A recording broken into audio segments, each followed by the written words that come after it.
These were the only people actually reporting on what went on in that courtroom, and so because of that, they tried to kick you out of the trial, and I had to do this impassioned defense, which you can imagine how thrilled I was about that. I suddenly, after they moved to have you ejected, and I had to do this impassioned defense of Phelan. Hello, I'm Phelan McAleer. And I'm Anne McElhinney, and welcome to the Anne and Film Scoop. Yes, so this is our podcast for those. We've got a lot of new viewers and listeners.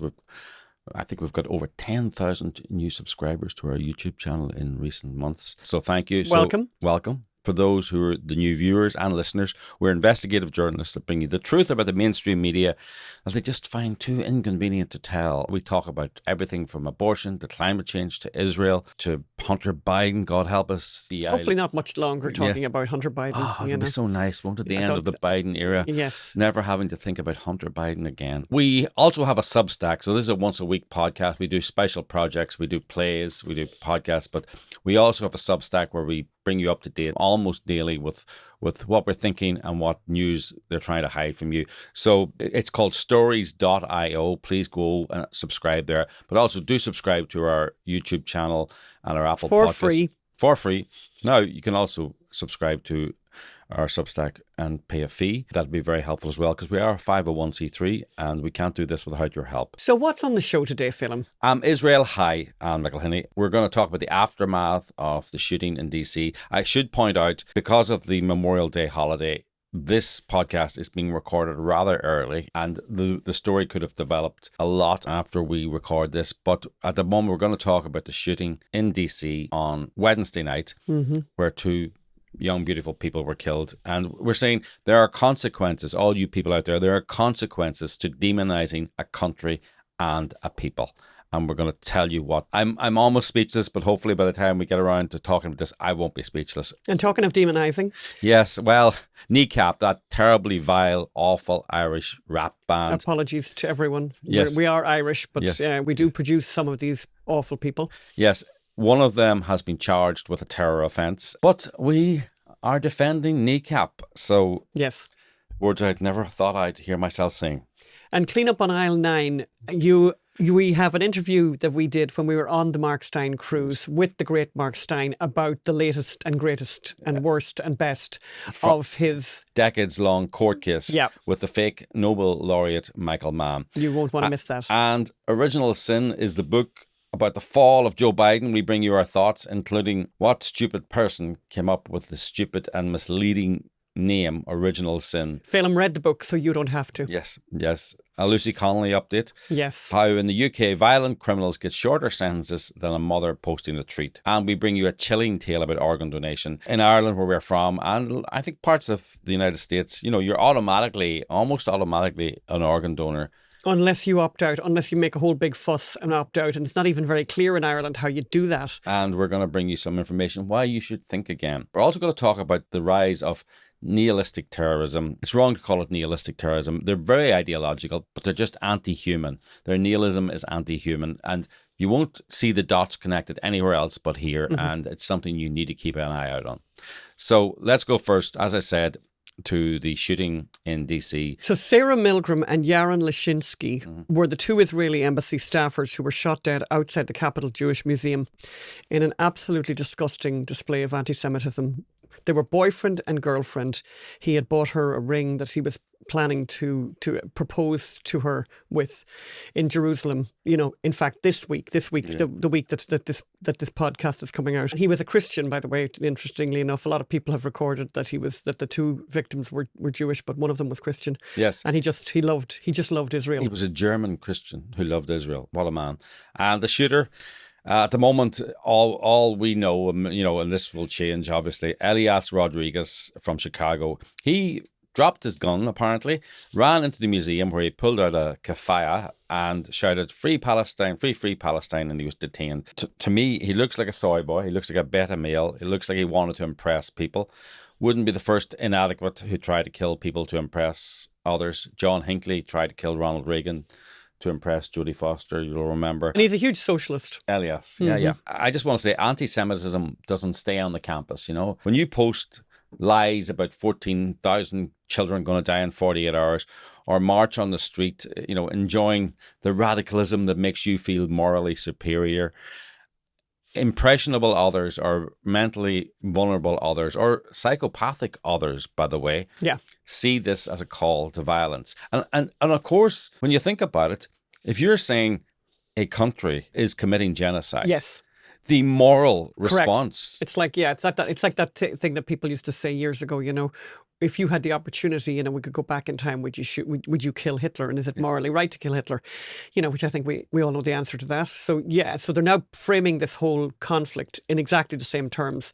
And so then when somebody decides to take the law into their own hands and decides to start executing people, Israeli diplomats, if Israel is a genocidal country, which it's not, then these people, these soy boys, these vulnerable people, or these psychopathic people, their view is, well, it's the morally right thing to do to kill the representatives of a genocidal country.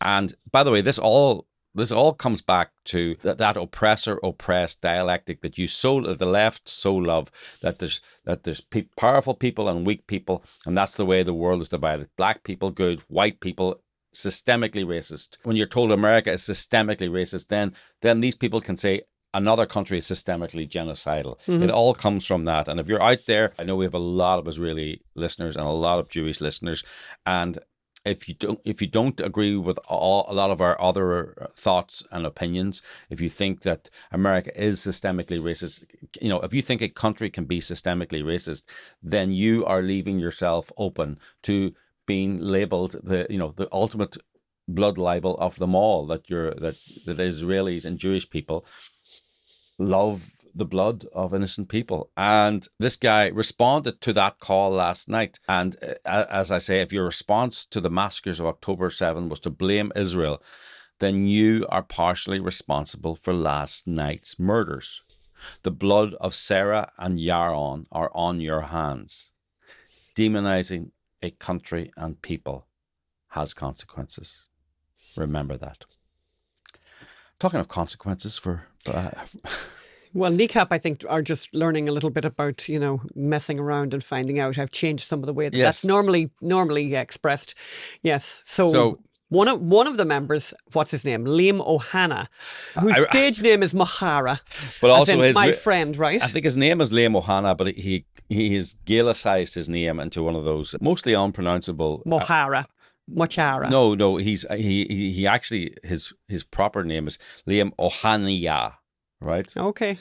But I think his original name was Liam Ohana, but he also performs under the stage name of Mohara. It's complicated, and it's actually whatever his name is, by the way, he has been charged by the Metropolitan Police with displaying a flag in support of the terrorist group Hezbollah at a gig in London in November. Yes. So just to, this is the UK, by the way. We're going to be talking more about the UK and their extraordinary laws. Yes. So to be clear, Kneecap are it's hard to describe how despicable and how pathetic and how juvenile. And by the way, that's unfair on juveniles. Yeah, I was actually going to say, that's really unfair.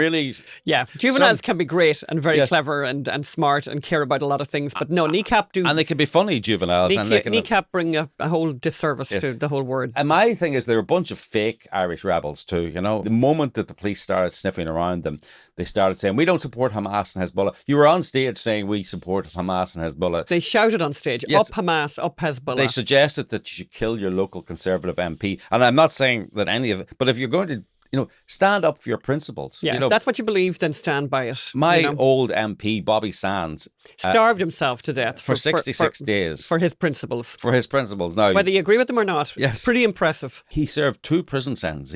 He was caught doing something, and then he went back out and was driving around West Belfast with a gun in the glove compartment and got 8 years for that gun, and then starved himself to death. These guys, the moment the cops came, the moment that people started to cancel concerts that they had planned, where it was going to hit them in the pocketbook, where it was going to hit them in the, where it really hurt with money, with the revenue coming into them, they suddenly started saying, "Oh, really sorry, totally misunderstood me." Fame. It was, they were going to be excluded from the American market. And by the way, it looks like they are excluded from the American market, which, by the time Trump, hopefully if everything works out, by the time the Trump, Vance, Rubio administration has moved on, people will be like, Kneecap what? Yes, hopefully. So yeah, because I assume they're banned from America now. Well, their management team here dropped them, so they don't have visas. They have to reapply for the visas. And I think it'd be a bit tricky to reapply for a visa here if you have been charged with, with basically terrorism charges in the UK. Now, we don't agree with this, by the way. We don't agree that they should be charged with terrorism charges for having an opinion, but even if the opinion is vile, by the way. No, but also even before they were charged, I mean, they're excluding people from the United States for supporting Hamas on campuses, for supporting the pro-Hamas, pro-Hezbollah events on campus. So it was going to be difficult for them to get in even before they faced this charge. So have we told you how much we don't like them? Right. In fact, if you want to know how much we don't like them, here's how they behaved on October the 8th, 2023. One day after Palestinian terrorists killed 1,200 men, women and children in Israel, including hundreds of young people at the Nova Music Festival. Now, these are allegedly musicians and artists. Kneecap are. Let's have a look at this video. This is how they behaved. In case you don't want to look at the video, in case you're listening to this, that's them dancing across the stage, waving a Palestine flag, leading a Free Palestine chant, which is the same chant, by the way, that the guy gave last week when he killed those two people at the Jewish Museum. They're quite obviously celebrating the biggest massacre of Jews since the Holocaust. And, they've got a lot of support in Ireland, but that's a different story. So these are the people that we find ourselves in the unfortunate position now of having to defend in some way, right? So let us explain, please. And please don't judge us too harshly. Now all these people are coming out of the woodwork, all these leftists in the UK, they're suddenly discovering that free speech is really, really important, right? And by the way, this is actually a higher level of free speech. This is artists, if you'd like to call them. These are performers on stage doing something. Now, don't forget, singers and musicians are performers. They're the same as actors on stage. And in fact, many ways they are acting on stage. They're playing a role for your entertainment. Weird entertainment, I know, dancing around with a Hezbollah flag and celebrating the deaths of people, but that's the world we live in. So all these people, all these leftists in the UK are outraged. They've suddenly discovered the right of free speech and the right of artists to do what they want to do for our entertainment. But these same people, and Kneecap, by the way, were silent when a UK comedian was charged and convicted over a joke performed by his dog, right? So the guy had, I think we can probably see it there, he had trained his dog.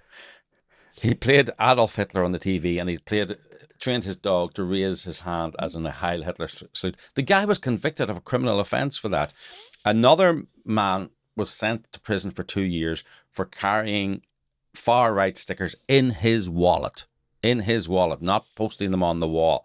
And then a rapper was banned from the UK for decades-old lyrics, which were said to be homophobic. His defense, I remember as well, Tyler, the creator, he said, I wrote that album in a different persona. That was a persona. It wasn't me. The album, the voice of that album was a different persona. I think the point is that Kneecap didn't have anything to say about any of that. Kneecap didn't have anything to say to defend any of those people, and now they're looking for everyone else to defend their right to free speech. And in fairness, we are going to defend their right to free speech, even though we think they're really, really odious. Yes. So we're going to say members of Kneecap should not be charged with being morons on stage or being vile or offensive anti-Semitic morons on stage. They should be allowed free speech, which they would not grant to those opposed to them. The British police and the government should withdraw the charges and allow Kneecap to hopefully drift into anti-Semitic obscurity. This is a test of free speech. We must be forward for our nasty enemies or it doesn't matter at all. And talking, by the way, of free speech, we're just going to go over now to an interview we did when we were on the Mark Steyn cruise. Mark Steyn, by the way, who is, you know, I suppose really a martyr to the cause of free speech, given what has happened to him for his thoughts and for things that he said, you know, extraordinary. So we actually had a chance to interview Mark when we were on the cruise and ask him about the latest and greatest and worst and best and awful details about the court case that happened in DC that we attended every day, and that became the Climate Change on Trial podcast, which you can still listen to, by the way, and it's there for all eternity. Let's go over to that interview we did on the Mark Steyn cruise and watch that now. Just bring you a quick update, which I thought you'd be interested to hear, because as you know, I've been in a lawsuit for 13 years in the District of Columbia. There have been some recent developments, and I thought you might like to hear them from the only people who gave any serious coverage to this case. Will you please welcome back, as you will know if you saw the podcast they did. Here are Anne McElhenney and Phelim McAleer.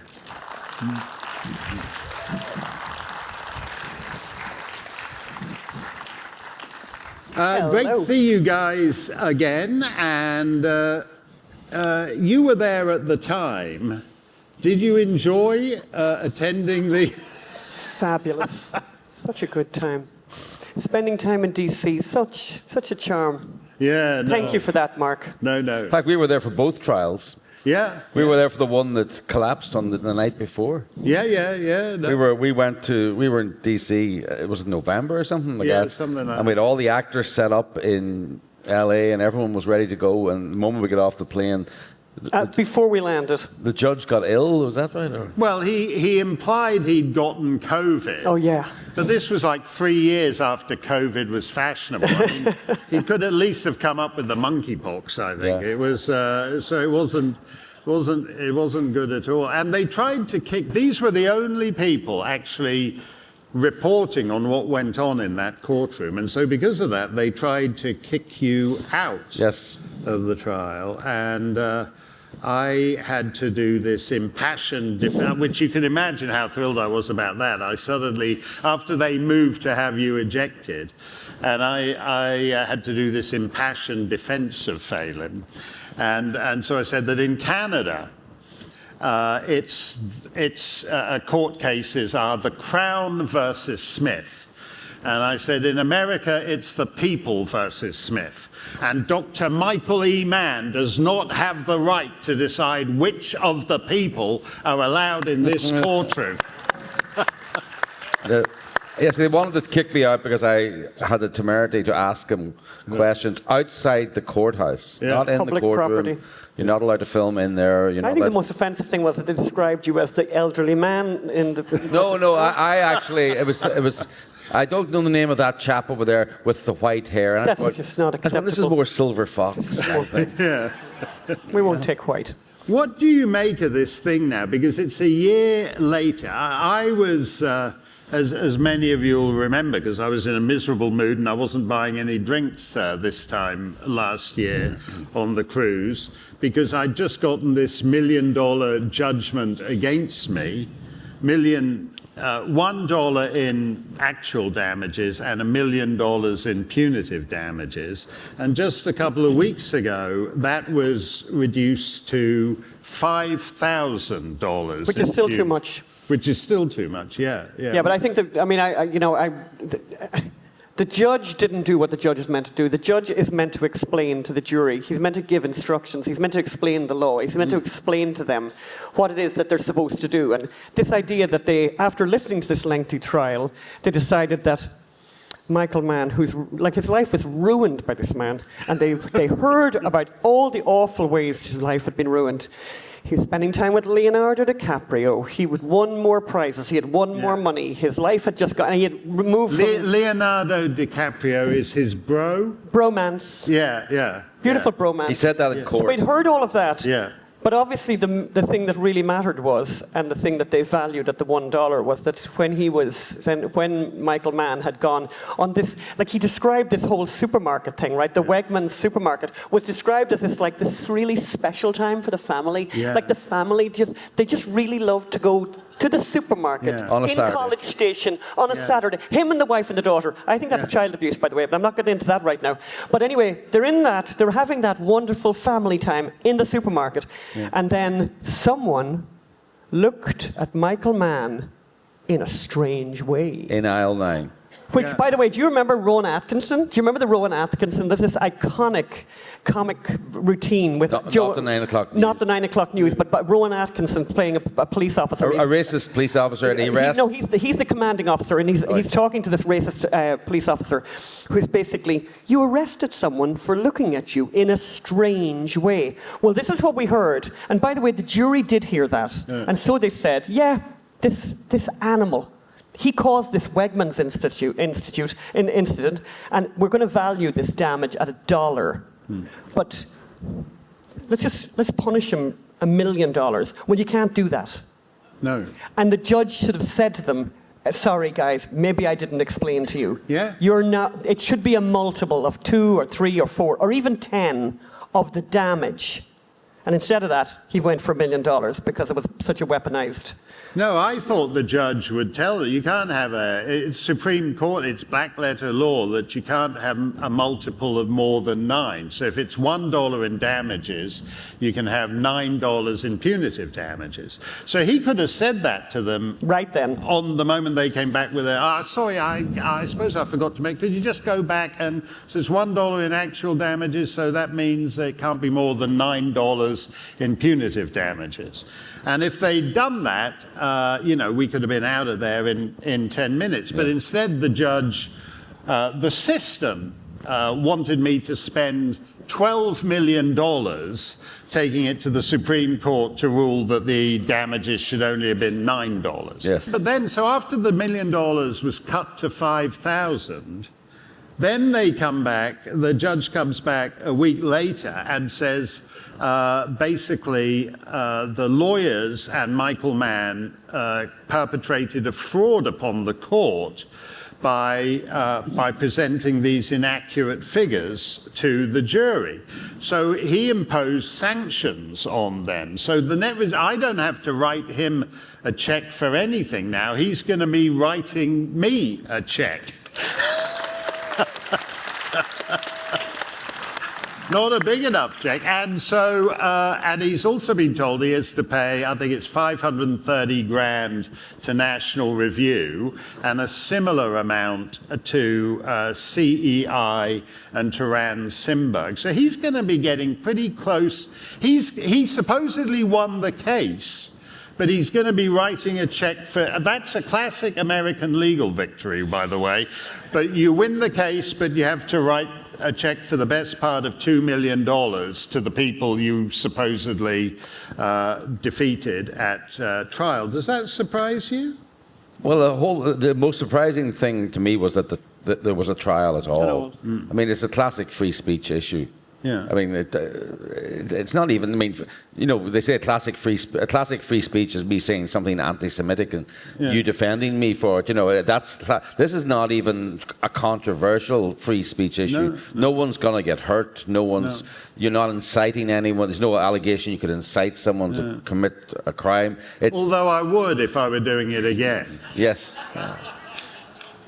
That was a strategic error on my part. Yes.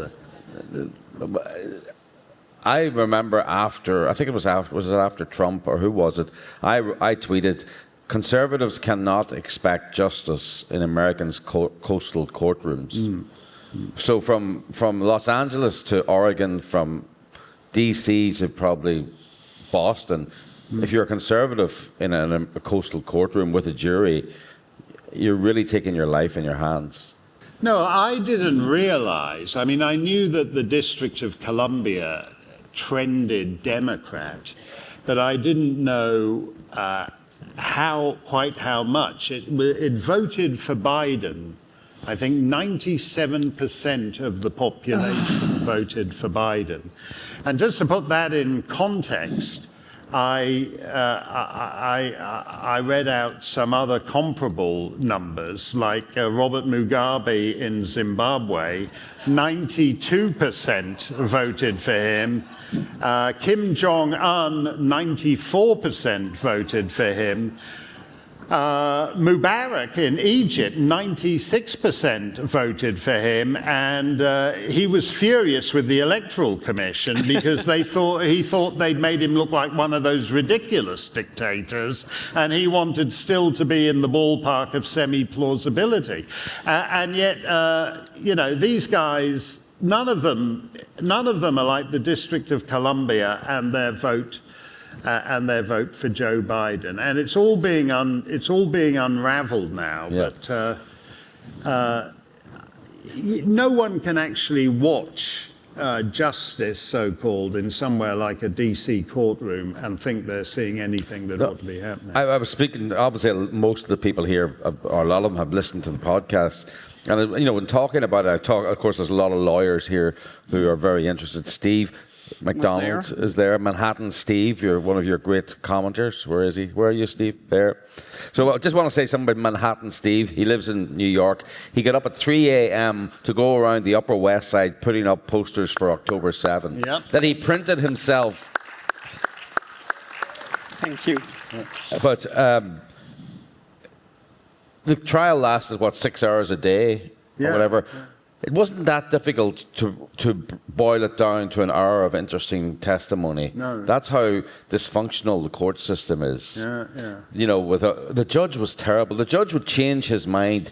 He would have he would not allow a document in the morning and then change his mind over lunch and allow a document in the evening. It's not surprising that Michael Mann's a fraudster and his lawyers weren't much better, but I wouldn't be surprised if they were confused about documents being allowed in, because the judge just kept changing his mind. Yeah, no, he did do things. I mean, I just find the whole system very frustrating. My compatriot Ezra Levant in Canada, he was on trial in Toronto, and so I went there to support him. And Ezra had he had a thing. There was one day when Ezra was on the stand, and his lawyer was examining him, and he just sat there. I mean, I would take against it if I were the judge, but he basically sat there and just chit-chatted from the witness box for the entire day. And here it is where in America, it says, if you've just seen any TV show, you start talking and 20 seconds in, the other guy goes, "Objection, Your Honor." Yeah. And the whole thing grinds to a halt while some pointless objection is entertained. But the net result is going fantastic. I mean, I'm not saying it was worth 13 years, but it's fantastic that it ends up with this bastard having to write a check to me. So I am absolutely delighted by that. Thank you very much. They don't just do my lousy case, they do ones you may actually be interested in, like Harvey Weinstein and Kevin Spacey and these guys. So they're the people to go to for your trial coverage. Thank you very much, Anne and Phelan. Thank you. So I think one of the big takeouts from this is that if you're in your local grocery shop and somebody looks at you in a strange way, you maybe should appeal to a court in Washington, D.C. or some other lefty stronghold, because you might be actually due $1 million. So just check that out. Watch out for people looking at you in a strange way, because it could be quite lucrative. Could be quite lucrative. I mean, you talked about Mark Steyn being a free speech activist or martyr. I mean, he got the law changed in Canada. Which is saying something, by the way. Yeah, he had to go to a tribunal to defend his jokes. Like he was up before the joke tribunal. And it's quite serious. They had the power to stop him ever writing about that topic again. Yeah.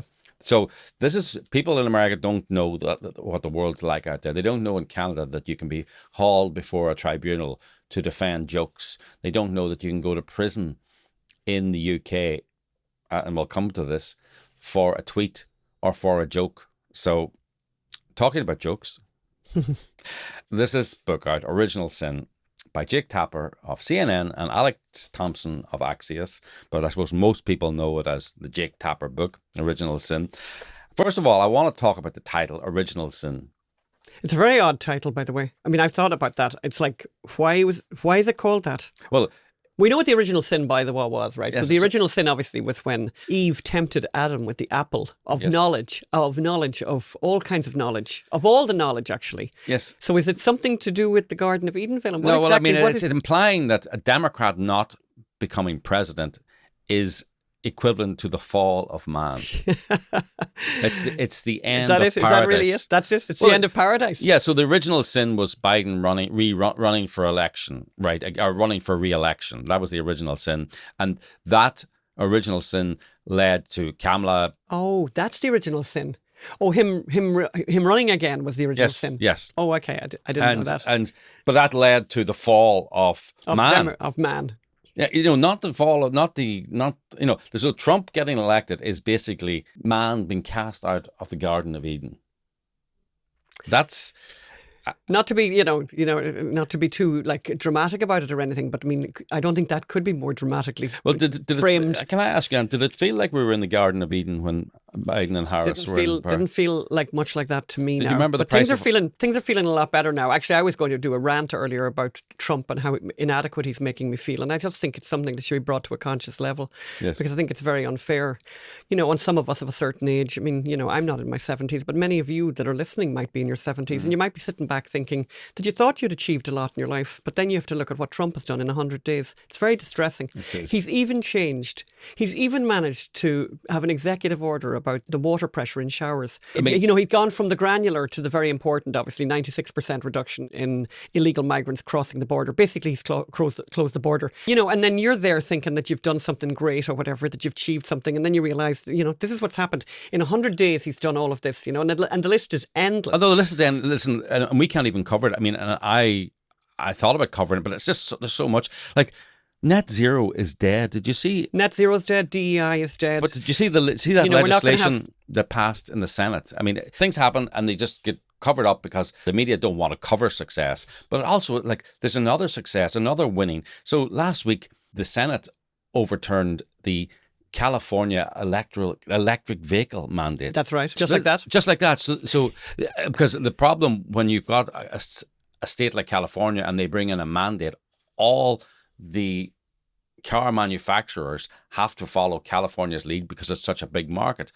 And the Senate has now outlawed that. So there's no requirement for all these car manufacturers to build all these electric cars now. So the only Democrat that voted for it, by the way, was from Michigan, because that's where they build all the cars. But the other thing, I mean, the other achievements of Trump make that, pale into insignificance. I mean, ending, for example, what they call gender affirming care, otherwise known to any proper human, as child mutilation. The ending of, we've had an executive order to end that, which is absolutely fabulous. Also ending men playing in women's sports. I can't even believe, even saying that is so bizarre. He's tried to end it. I mean, the problem is that, all of these things will be challenged in courts and it'll go on forever, but at least he's trying and he's doing everything he can in his power, which is pretty impressive. And the list, as I said, the list goes on and on and on. Anyway, so for those of you like me who are feeling a little inadequate, given the fact that, despite what I've done in my life, and I look back and think, we produced 2 movies, we wrote a New York Times best-selling book. But Trump is in his early 70s, and in 100 days, basically our whole achievements become like this minuscule thing in comparison. So for those of you who are feeling inadequate, you are not alone. I don't want to depress you. I think he's in his late 70s. Can we confirm that? I think he's 76. I mean, okay, that's not late 70s. But anyway, okay. Middle 70s. Mid 70s. Let's call it mid 70s. So, back to the original sin. Back to the Garden of Eden. Did you, as I say, did it feel like the Garden? Did it feel like the Garden of Eden when Biden? It did not. Yeah, I mean, do you remember the price of apples? Very, very expensive. Yes, for the first time in my life, I actually commented on the price of apples. I've commented, by the way, on the price of onions, which really, really, really distressed me. But maybe it's just our Trader Joe's film. Yes. Because sometimes we're driving around Los Angeles and we take photographs of the price of gas because it's so extraordinary. We stopped the other day. There's a photograph of that. Look at the prices there. $6, like $6 for petrol. That's in Beverly Hills. As we would say petrol, that's what we say in Ireland. If we say gas, everyone laughs at us. Incoming. Trump is 78. Stop it. Now I feel even worse. That's not fair, Philip. He's okay. 80. Okay. Tell us more about Jake Tapper's wonderful book, Philip. So, which is jumping off the shelves. Very interesting. So, as you know, Anne, I've been reading a lot. One of my little pet hobbies is reading the post-election books. I kind of like them, right? He does. I like to see. He reads them so you don't have to. Yeah. I particularly like Shattered, by the way, on the Hillary Clinton one, and Chasing Hillary. That was the 2016 election. And then I've read a couple this time. None of them are particularly impressive. But I have to say, this book, Original Sin, it's spectacularly bad. It's badly written also. It's actually badly written. It's not, those books, those election books, they always take a theme. They always have a kind of original sin, or the problem with the campaign. And, like for the Hillary ones, it was like the problem of Hillary was, why was she running? She had no real reason to run except it was her turn. And that was the theme throughout the book. And those books are really well written, well crafted, great narrative, great quotes, cliffhanger at the end of chapters, all this. This is just Original Sin by Jake Tapper and Alex Thompson. It's just like they interviewed a load of people and just slapped quotes in. There's no narrative to it. There's no story. It's just, I don't know. If you ask me what the book is about, the villains are Joe Biden. They're a cabal within the White House, but who's the cabal? It's just all over the place. And, it just feels like they slapped a pile of quotes with a couple of linking paragraphs. The whole idea of the book to me is just bizarre. I mean, and I think Jon Stewart did a very funny thing about it. I mean, the whole concept it just doesn't make any sense. This is a reporter reporting on a cover-up of something that the dogs in the street knew about, yes, that people in Ireland, anyone who had a television was able to see. So everybody knew about it. And in fact, you're talking about a cover-up like it's something to do with somebody else. It's like he's an engineer or something, that he was working down a mine for years, right, and suddenly came out of the mine and said, oh my God, I've discovered this thing. Instead of the fact that he actually had unbelievable access to the White House, to Democrats, he was right there. So it's actually like an advertisement. I'm the worst journalist, yes, that ever lived. He should lose his job immediately, because if he was, basically he's saying, I missed the story. I mean, I presume that's what he's saying. I missed this story. Well, he doesn't say it too much. No, but that's what that obviously is the implication. In a couple of interviews, he's now being asked, where were you? Where were you? And he reluctantly admits conservatives got it right. Like, by the way, not just conservatives. No, but he wasn't just the answer to where were you. The actual answer to that is running interference is what he was doing. And there's an enormous number of, and now everyone has seen those videos of him basically, yes, lambasting and being like, making fun almost of people, of anyone who criticised Biden's mental acuity. And the reality was that Jake Tapper, I mean, I just can't, they talk about shameless. He's absolutely shameless. He's absolutely That's shameless. What they should have called the book. Not Original Sin, but just shameless. That's right. How two journalists helped cover up the biggest story in American history. I would say it's almost one of the biggest stories in American history. It's certainly one of the biggest stories in presidential history. You know the way they make those movies? They make those movies like about, what was the one that kind of, very conspiratorial about the presidency. And actually, we've all just lived through an incredible conspiracy where, we were being we were being gaslit by huge numbers of people who had massive access and who were journalists who said, do not believe your own eyes. It's true, though. It's true. And in those movies, someone you think is the good guy always at the end, the way, the leader, there's all these people around the table. And then at the last moment, you realize the person reveals that they're actually in on the conspiracy. That's Jake Tapper. So give us a good example from the book, anyway, of one of the most egregious things you came across. It's the small things, as I say. Sometimes, he's just also, it's badly written. He's just a hack, because so as part of the kind of the background and the general introduction, he goes through, there's quite a history, of covering up people's bad health whilst they're in government in DC, like Senator Dianne Feinstein. Oh, right, of course. She went completely gaga for years towards the end, unable to remember conversations, was unable to hold a conversation, but was still a senator. Texas Representative Kay Granger, she was one of the most powerful GOP members in Congress. She had dementia for several years. Who was covering up for her? Her staff and, Again, where were the journalists? Were the journalists writing about that contemporaneously? No, they weren't. But so he lists a pile of other examples. Then, I could see the list and I was going, he's not going to do this, is he? He's not going to do it. And then he did it, did he, Philip? The old Reagan had Alzheimer's when in office, right? And it's like, and the last line is, and Ronald Reagan and his Alzheimer's, we will never know when that started. Was it while he was in office? Well, actually, we do know when Ronald Reagan found out he had Alzheimer's. It was November the 5th, 1994. Was he in office? It was 8 years after he left office. 8 years. He was diagnosed, his consultant doctor told him, you have Alzheimer's. He immediately stood up, walked over to his writing desk, and wrote the most beautiful letter handwritten, about his Alzheimer's and the journey he was then going on into the twilight. So he was lucid enough to write that letter. We'll find a link to that, by the way, and we'll put it in the show notes because it's something that I think a lot of people would probably like to read that. Yeah. In full. This was 8 years after he served as president. So there's absolutely no doubt that he did not have Alzheimer's. Like, he was capable of writing a letter, in a beautiful, historic letter, handwritten on November the 5th, 1994, 8 years after he ran for president. So it's just cheap shots, bad journalism. And then there's other lines like this. Was this book edited at all? So basically, Biden's cabinet meetings were basically scripted. That's how bad he was, right? He was there and he would be reading from notes to his cabinet members, right? And they would say things, and then he would just read the next note, right? There was no interaction at all, and this all came from 4 cabinet members, and this is a direct quote, who asked to remain anonymous for fear of retribution. And I'm going like, so because the hit squad in the Democrat Party, is it film that they're running around with nooses or whatever, and those concrete blocks going to throw them into a river? Is it? Because that's happened. Well. That's very good. For fear of retribution. So yeah, that's basically, so those Democrats are killers then. Yes. But also, how is this journalism? It's not true, by the way, because it's actually for fear of looking stupid or for fear of looking dishonest and taking part in one of the biggest cover-ups of presidential history. That's why they don't want their names in this book. Well, there was a chance, by the way, that Biden could have gotten a second term, and you wouldn't want to be caught with you wanted to be the person, you want to keep in with the keep in crowd. No, these interviews were conducted after the election.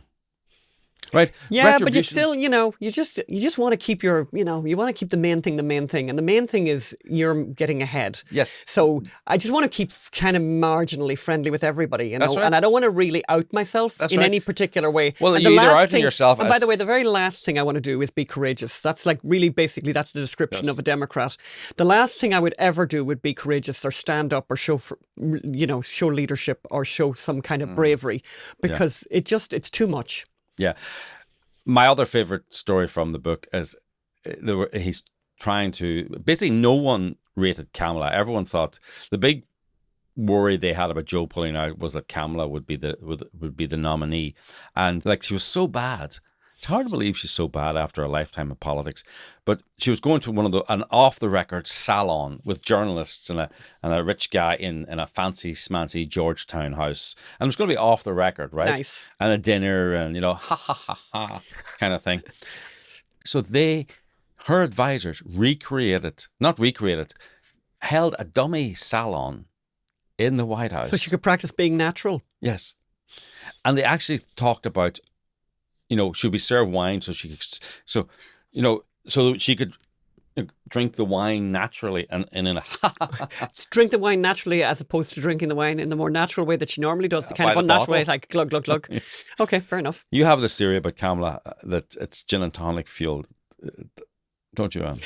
My theory about her is there was a famous case of where she went to Germany, I think, or Poland, I think maybe, after the Ukraine invasion or the Russian invasion of Ukraine. And she arrived over there because, of course, whip smart, they needed their top person over in Europe to sort things out. Mm-hmm. So how that went. But she got off the plane. Now, she made the mistake of bringing her sister with her. And my reading of it was that she was there in Air Force One and she was lovely. And she was quite a long flight. And she was saying to the sister, will we not have another... why don't we have another gin and tonic? We've only had 4. And we've another 6 hours to go. I think she might have hit the old gin and tonic quite heavily. And she got out. And honestly, it's quite the speech she made now. Very impressive. Very impressive, almost to the level of, of using her mouth and saying words, but none of them adding up really. Yes. And saying things like, we're here and there's a border and like a map and look at the map. And I'm like here and it's like Poland. And yeah, it was impressive. Now, it was it's impressive. Not so much a word salad as a word... no, don't be using that word. Word blancmange. Oh, I was going to use a kind of a different word. But yeah, no, it wasn't a good moment. Because salads are quite palatable. I just thought she brought the sister, and it was all posh and very nice. And she probably said to the sister, shortly after leaving DCA, she probably said, you know what I'd love now? I'd love a wee pint of gin and tonic there. And I'd say they could rustle that up very nicely. So that was my own That wouldn't be sense. Projection, would it, at all? Not even slightly. Not even slightly. Anyway, this book it's a cover-up of Jake Tapper's cover-up, actually. The reason he wrote the book is to cover up his role in the cover-up. I mean, he's now on interviews, and I just want to finish with this saying, conservative media got it right. They got it wrong, and we have to look upon that with humility. So, Jake, have you or any other mainstream outlet hired any of these conservative researchers? Oh, yeah, who are so good. Yeah. These crack journalists who got the biggest story of the century that you missed. Maybe CNN should be employing them. I mean, it makes sense. I wrote that as a joke, but actually... No, it makes sense. I mean, I remember back in 2016 speaking to journalists who predicted Trump's, and I said, has anyone like this, the New York Times, been in touch with you, looking to you to be a columnist or an opinion writer?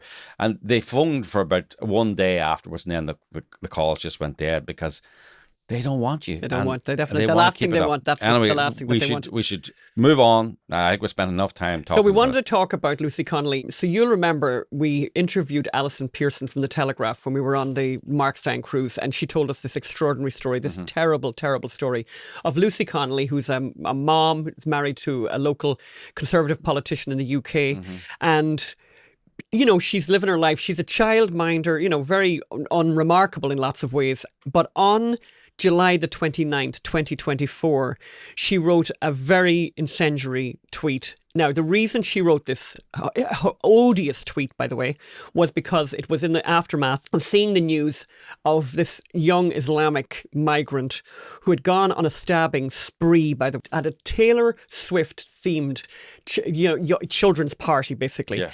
And I know people, and we've talked to Alison, and she was in the court, and she said basically these children were beheaded. B.B. King, who was 6 years old, Elsie Dot Stanghome, who was 7, and Alicia Da Silva Aguirre, who was 9. 10 others, by the way, were injured. So Lucy, who had recently herself lost a child in a botched situation that the NHS had messed up with, where they hadn't taken her concerns and her husband's concerns of their child's health seriously. The poor little love died, the poor little boy. And so she was basically, there's no doubt about it, she had PTSD. So her response... Her immediate response to what happened to these little darlings was really vitriolic, this hateful tweet.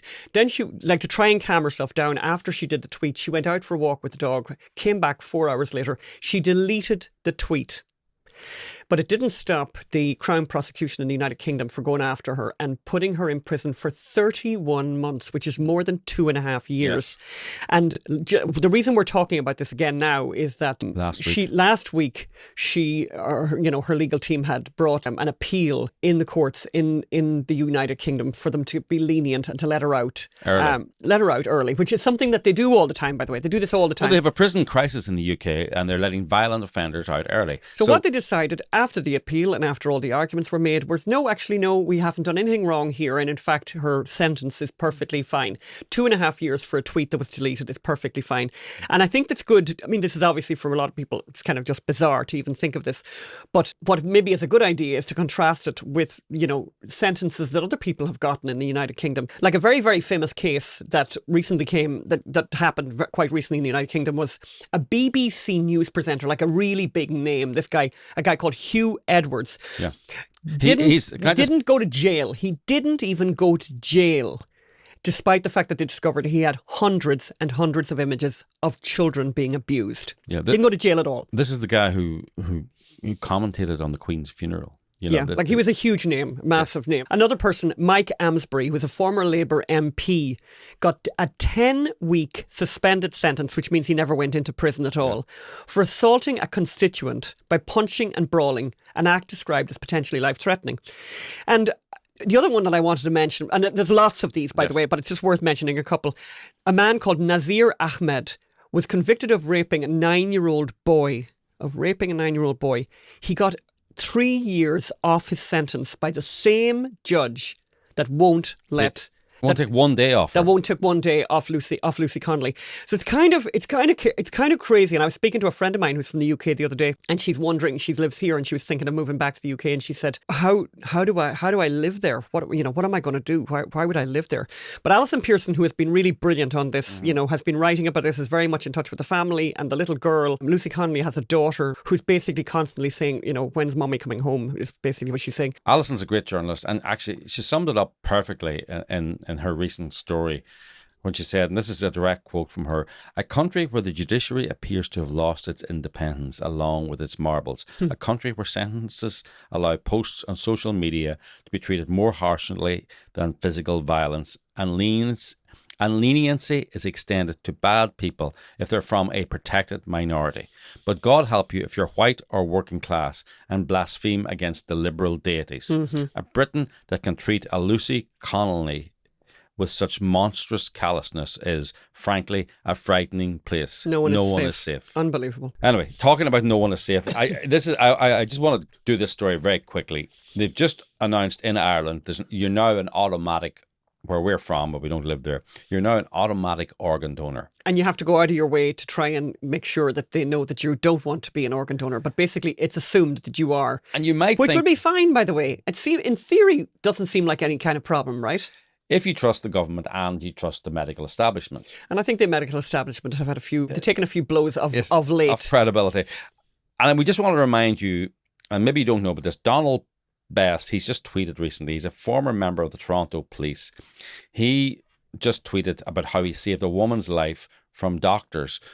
This is 45 years ago. And it's an unbelievable... And by the way, we'll put the whole tweet set up there in the notes so people can have a look at it. I'll go through it very quickly. He was sitting, waiting for a robbery victim to wake up from a coma, or he's unconscious. He was 26 years old, by the way, at the time, so he's quite new to the force. He was young and inexperienced.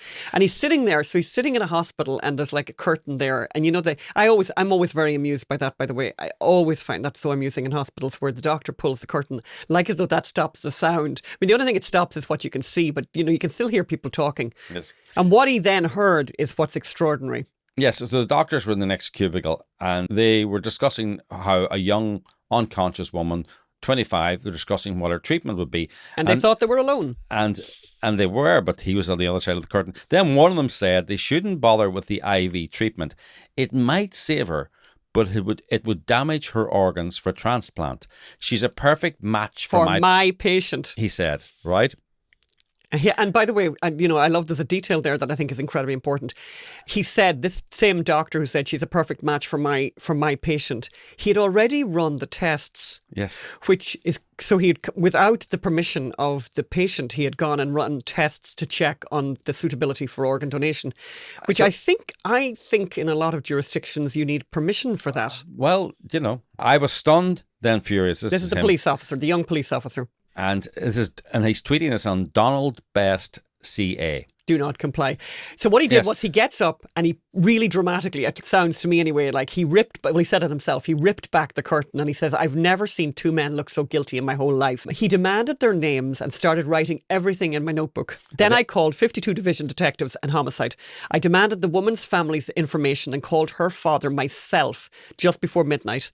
I wasn't going to bet her life on those doctors. So funny, and of course he got a mixed response from his senior officers because he was just a rookie or just new to the force. Some officers commended him, others said he should stay out of medical decisions. Yeah. But the young woman lived. Actually, it'd be very nice to see if that woman is still alive. Exactly. He says, "That night I tore up my organ donor card. Most of my friends and family have too." So we know now we can't trust doctors. We know now that being an automatic donor.